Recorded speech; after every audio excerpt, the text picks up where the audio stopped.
We're really just kind of winging it here, huh? We really are. Even with clingy clangy. The hell with it. Welcome to Mass Moviecide, the epic journey of three men of the movies they watch. We are reviewing the Green Lantern today. We're going to try and keep this as spoiler-free as possible, so you shouldn't have to worry if you haven't seen the movie yet. Just giving you our opinions. I am B. I'm joined by Jay and JP. Guys, introduce yourselves. Hi, I'm Jay. This is JP. Cool, and we are talking about the Green Lantern, which came out this past week. It's directed by Martin Campbell, starring Ryan Reynolds and Blake Lively. I love this movie. This is JP, and I'll tell you, I am such a fan of comic book movies.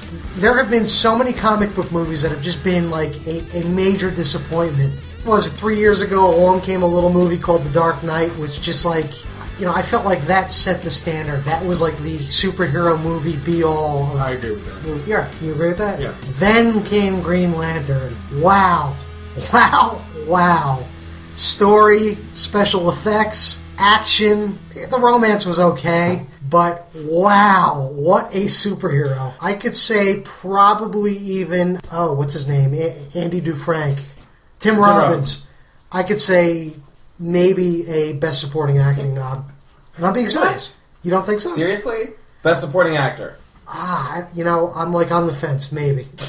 Wow. Apparently, I watch a different movie because I am also a big comic book fan. Love The Dark Knight. Huge into the comics. I've read a little bit of Green Lantern, not a whole lot. I was not a fan of this movie. It wasn't that it was bad. It just wasn't great. It wasn't what I expected. There were certain things that I was looking for that weren't there. One of the things that I really wanted to see was more training with the ring. There wasn't as much as I would have liked. I thought the way they explained the villains were a little... Again, I know the comics, so the way they explained villains was a little weird. I understand it has to be a little different for the movies, but it was a little frustrating. So it wasn't as good as I had hoped or expected. All right. I can get behind some of your gripes there with like more training. That would have been kind of cool. But to be honest, like I kind of focused on the performances in this one, the acting, and I got to tell you, sort of thrilled by it. Reynolds was great. I don't know his stuff that well. But he was playing himself. Hang on, let me get my thing out, right? Reynolds was great, holds nothing back, and even though he's a big name already, I think as we see him progress, he'll have a style that kind of redominates Hollywood acting, believe it or not. I don't know, there's something about him that I can see him as like, even though he's in the middle of the kind of the peak of his career, I think he'll move on and do better stuff. Watching The Green Lantern is like a Shakespearean superhero movie. Yeah. Honest to God, it's not, I mean, you know how it's going to end, you know how it's totally going to end, but it's not that the outcome is predestined, it's more about what counts is the style by which the characters get there. You know, so that was my little opinion. I hate your opinion. You hate my opinion. I do. I don't agree at all. I thought it was great. I can't believe the two of you were just like, oh, it was good times, everybody. Oh, I can't wait to see it again. Are we still going to go? I'd go see it again. Excellent. I would. Did you see it in 3D? And I don't see a lot of movies. I don't see a lot of movies twice in the movies anymore. Really? But this one I went... I feel like I have to go with you so I can experience the movie differently. Maybe it'll like... Maybe.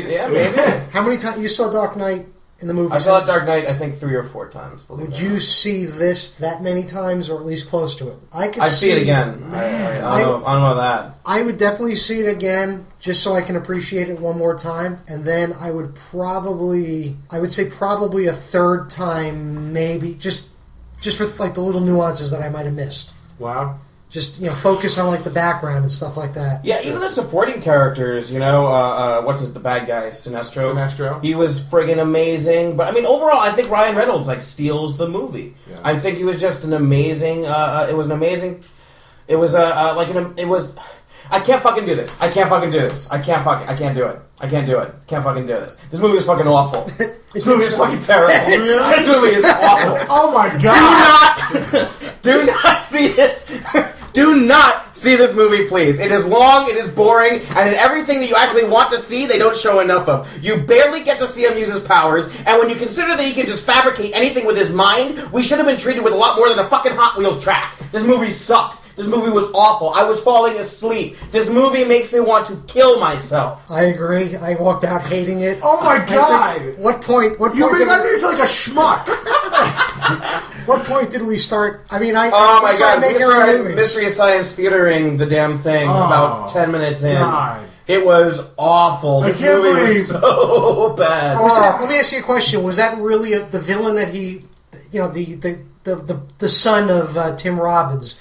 Was that a real villain, or was he just fighting Rocky Dennis from Mass? In the comics, he's an actual villain, but the thing with Parallax doesn't work the way that it works there. It's I know Parallax was Hal Jordan. Right, yeah. In the comics, is the way they do it, yeah. Interesting. Yeah, one of the things that I really, and I'm doing this without, I'm not spoiling, I promise, but one of the things I really thought was attractive about the trailer to this movie was the fact that you had all these alien Green Lanterns, the fact that it looked so comic book, and they were never and it looked there. so cartoonish, and then they just didn't do anything with it. It looked like the draw to this movie was to see whether or not they could pull off an actual comic book on screen, and they didn't even bother trying. Yeah. They spend so much more time on the romance between Hal Jordan and the girl, to the point where you honestly want to kill yourself. Like, it's not even an interesting romance, it's just awful. This movie is so long, so drawn out, so over the top. No, it did not do it for me at all. I would never see this again. I would never recommend spending money to see this. Okay. And we didn't, might I add. Do we want to wrap this up then and do our final thoughts? Final thoughts? Let's do our final thoughts. Jay. I would say catch it on HBO sometime.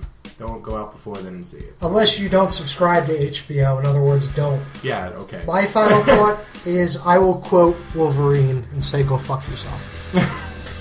My final thoughts, I would say don't see this in theaters. I might even say not to waste your Netflix queue and don't even put it on your Netflix list. This movie is just, this is a skip. This is just, don't even bother. And it's disappointing because not good at all. I wanted this to be good so much because I wanted this to be the lead-in for DC to be able to do something. I think a lot of people felt that way. Like, I'm looking for like a Flash movie. I love The Flash. I love the old Flash TV show. Oh, yeah. And it's just disappointing that this was such a bummer. It really just was a Ryan Reynolds movie with a Green Lantern ring in it. Yeah, and it wasn't even done well, and it's just, so, it was just... And I've heard that he's going to get screwed from doing Deadpool, too, for this, because he's now he can't do both or some shit. I've heard he's wow. Which sucks. Yeah. But anyway, don't go see it. It's a crappy movie. Hope you enjoyed our little joke. Yeah, sorry about that. Hope you stayed long enough to hear what we really felt. Yeah. People all turned it off, be like, that one guy's a schmuck, we're going to go watch it now. Hopefully it'll piss them off enough to keep listening when I mentioned Shakespeare. By the way, what I said, what I quoted, that's Roger Ebert's review of A Streetcar Named Desire. Really? Yeah, more or less. Mass Moviecide, listen to our regular weekly podcast. You can get that on iTunes for free. Just do a search for Mass Moviecide. We are on the internet. You can find us, massmoviecide.podbean.com. Email us, massmoviecide@gmail.com. Find us on Twitter, doing a search for Mass Moviecide. Find us on Facebook. We're out there, and, we're going to keep kind of coasting through these movies one by one. So, hope you enjoyed our little review. Mini review. Yeah, our little mini YouTube review of this shit. We like to keep it honest.